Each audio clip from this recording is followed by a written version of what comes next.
यानी मुसलमान इतना बेईमान हो चुका, मुसलमानों का अमल इतना गंदा हो चुका। मैं अब्दुल्ला सालिम तालिब इल्म हूँ इस्लाम का, दुनिया के और धर्म का। मेरी जिम्मेदारी और ज्यादा बढ़ जाती। खुद जिन बातों को मैं आपके सामने पेश करता हूँ, आपसे पहले मेरी जिम्मेदारी है कि मैं उस पर अमल करूँ। अगर मैं आपको कहता हूँ कि तुम नमाज क्यों नहीं पढ़ते, तो अगर मैं नमाज नहीं पढ़ता तो मुझे कहने का कोई अधिकार नहीं है किसी के सामने किसी को कि तुम क्यों नहीं नमाज पढ़ते हो दूसरे को। पहले खुद अमल करो, खुद पढ़ो, तुम पर जिम्मेदारी बनती है। इसीलिए मेरे ऊपर मेरी बड़ी जिम्मेदारी, ये जितने भी हमारे तुर्रम खा हैं, बड़े बड़े लोग हैं, इन्होंने ईमान का और इस्लाम का सौदा किया।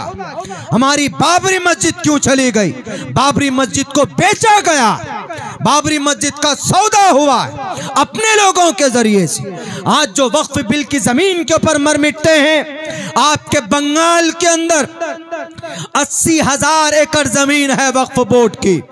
80,000 एकड़ जमीन, 80,000 एकड़ जमीन वक्फ की प्रॉपर्टी आपके पूरे बंगाल के अंदर। लेकिन पता है 30,000 एकड़ जमीन पर गैरों का कब्जा है, नेताओं का कब्जा है, मुस्लिम माफियाओं का कब्जा है और दूसरे गैरों का कब्जा भी, दूसरे लोगों का, उन्हीं पर उनका कब्जा है जो अपने आप को चेयरमैन बताते, जो अपने आप को उसका रखवाला बताते। तकरीबन 1.5 लाख एकड़ जमीन है महाराष्ट्र में। 70,000 एकड़ जमीन बेची गई। वक्फ बोर्ड की जमीन बेचने वाला कौन? मुसलमान थे बेचने वाले। इसीलिए आज मोदी अगर कानून लेकर आया तो मुसलमान वक्फ बोर्ड के चेयरमैन, इनके जिम्मेदारों की गुनाहों के नतीजे में वो कानून ला रहा। पहले मुसलमानों ने गुनाह किया, उनको मौका दिया कि आओ तुम कानून बनाओ, वरना 9.5 लाख एकड़ जमीन है मुस्लिम वक्फ बोर्ड के पास भारत में। कितनी? 9.5 लाख एकड़। इतनी जमीन या तो रेलवे के पास है या तो डिफेंस आर्मी के पास। इतनी सारी जमीन है।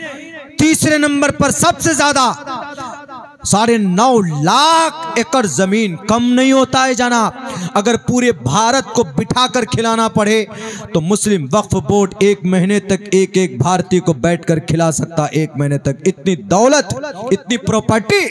लेकिन आज तक हुआ क्या? प्रॉपर्टी को बेचा है, वक्फ बोर्ड की जमीन को बेचा है। वक्फ बोर्ड की जमीन से जो पैसा आता है उसका 15% भी जमा नहीं होता। यानी अगर वक्फ बोर्ड की जमीन का कोई किराया आता है, जैसे आपके कलकत्ता में भी बहुत सारी बिल्डिंग वक्फ बोर्ड की, बहुत सारी बिल्डिंग वक्फ बोर्ड की। ये जो यतीम खाने चलते वक्फ बोर्ड के नहीं है, और बिल्डिंगें हैं वक्फ बोर्ड की नहीं, मस्जिद है, मदरसा है, फ्लैट है जिसमें लोग रहते हैं, मुसाफिर खाना है, फ्लैट वगैरह, रूम किराया आता है। किराया कितना है?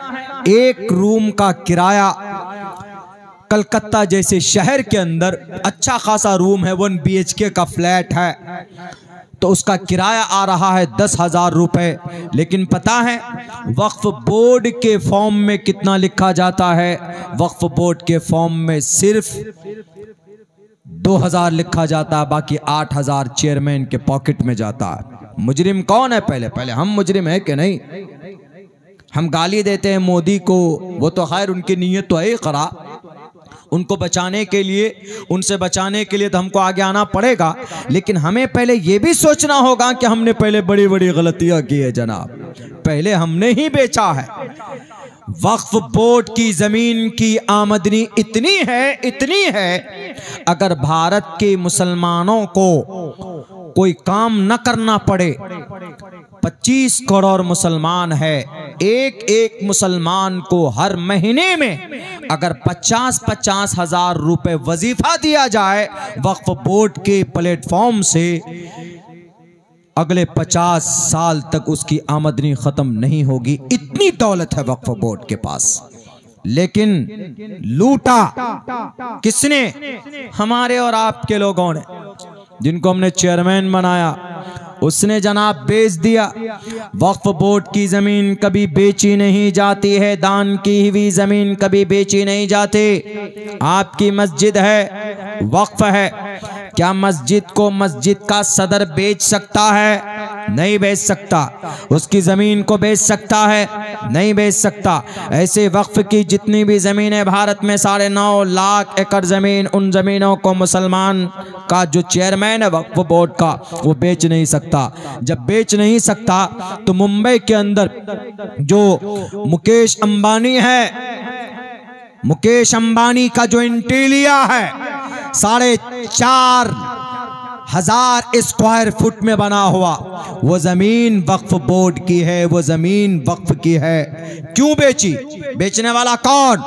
महाराष्ट्र के वक्फ बोर्ड का चेयरमैन होगा। उसका गिरबान पकड़ो पहले कि जब वक्फ बोर्ड की जमीन थी तो तुम्हें किस अब्बा ने इजाजत दी? किसने इजाजत दी तुम्हें उस जमीन को बेचने की? इसीलिए मुसलमानों को पहले अपने अंदर इस्लाह की बड़ी सख्त जरूरत है। और हमें अभी आने वाले 9 तारीख को जमीयत के बैनर तले अल्हम्दुलिल्लाह एक बड़ा आलीशान एक प्रोग्राम ऑर्गेनाइज हो रहा है आपके यहीं पर तेमथानी के अंदर, जमीयत के तरफ से है। बहुत अच्छी बात है, उसमें आप लोगों को शरीक होना चाहिए।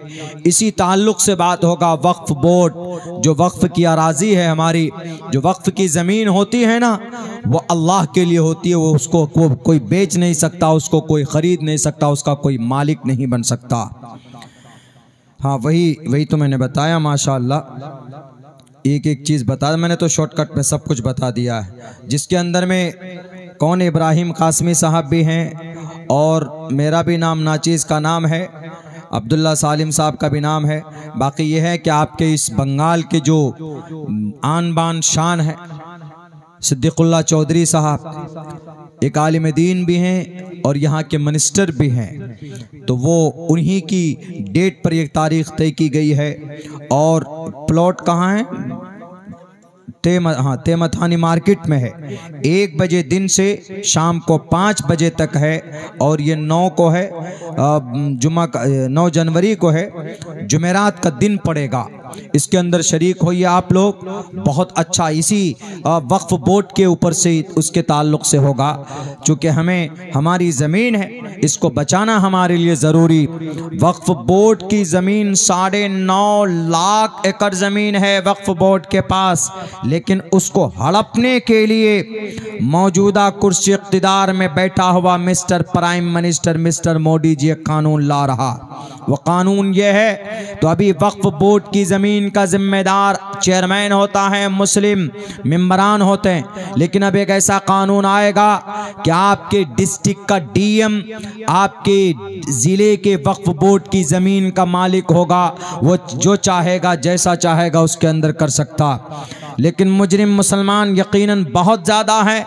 अगर वक्फ बोर्ड पिछले 70, 80, 90 साल से अगर पिछले 90 साल में इस वक्फ बोर्ड की आमदनी के पैसों का सही इस्तेमाल होता तो आज आपकी बस्ती के अंदर भी एक आलीशान मदरसा होता।